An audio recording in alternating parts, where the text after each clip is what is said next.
అయినాడు. నిన్న 307లో ముద్దా అయిన వ్యక్తులు 24 గంటలు గడవక ముందే మరొక 307లో ముద్దాయిలు అవుతున్నారు. 2-4 కిలోమీటర్ల వరంటే వాని ధైర్యం అనాలన్నా, ప్రభుత్వం చూసి మకురనాలన్నా, పోలీసులు మమ్మల్ని ఏమనాలని చెప్పే వాని మకుడు శాస్త్రాలా? వాడు ఆవేశంతో గొడవ చేస్తే ఇంత శిక్ష లేదు సార్. రాజకీయాలలో మీరు ఏడైనా బాహాబాగి వెళ్ళినప్పుడు అంటే ఏదో క్యామెరా వేసుకుంటే జరిగిందంటే మీరేం చేస్తారు? ఆవేశం. ఈ ఆలోచన ప్రకారం, పథకం ప్రకారం చేసే వ్యవహారం. అప్పుడు మిమ్మల్ని ఏమనుకుంటారు ఎవరైనా అంటే కదా, వాళ్ళు ఆలోచించి పథకం ప్రకారం వాళ్ళు లేదా చేస్తున్నారు.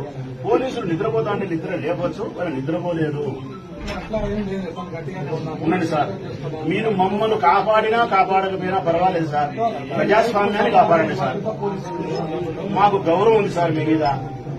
మేమందరం ఎమ్మెల్యేలము, ఎంపీలుగా ఉండేవాళ్ళం, పనిచేసిన వాళ్ళము. మేమంతా ప్రభుత్వంలో పనిచేసిన వాళ్ళము. మిమ్మల్ని గౌరవించుకోవాల్సిన బాధ్యత ఉంది. ప్రభుత్వంలో భాగం మీరు.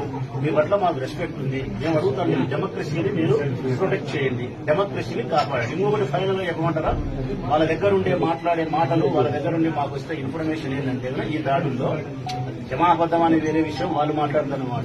ఇవన్నీ ఎందుకు రా సతీష్ గాని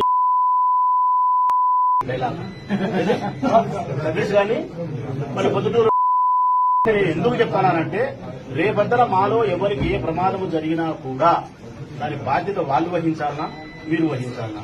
పోనీ మేమేమన్నా అట్లా భద్రత కోసం అని, ఆత్మరక్షణ కోసం ఆయుధాలు పెట్టుకుని తిరిగే మనుషులు కాదు. ఇస్తే ప్రభుత్వం గన్మెన్లు ఇవ్వాలా? ఆ గన్మెన్లు మమ్మల్ని తొలగించింది. మేము ఎమ్మెల్యే అని చెప్పి మా దగ్గర ఆత్మరక్షణ ఏమి ఉండరు, మనుషులు మాత్రమే ఉంటారు. వాళ్ళు ఆయుధాలు తెచ్చినప్పుడు మేమేం చేయలేము. రక్షణ కోసమని ఆయుధాలు పెట్టుకుంటే మేము నేరస్తులం అవుతాము. పెట్టుకోకపోతే చచ్చిపోతామని కూడా భయము. ఎట్లా సరే? మీ దగ్గర ఈ బాధ మేము వ్యక్తపరచడం అనేది న్యాయమే కదా. మేము నమ్మాల్సింది ఎవరు సార్? మిమ్మల్నే కదా. ప్రొటెక్ట్ చేయమని అడగాల్సింది మిమ్మల్నే కదా. అడుగుతున్నాం, డెమోక్రసీని ప్రొటెక్ట్ చేయండి, ప్రతి కార్యకర్తను కాపాడండి, ఫ్రీగా ఎలక్షన్ జరపండి. మిమ్మల్ని మేము అభినందించే స్థితికి మీరు ఎదగండి సార్. దయచేసి మీ నుంచి మేము ఇంతే ఆశించేది.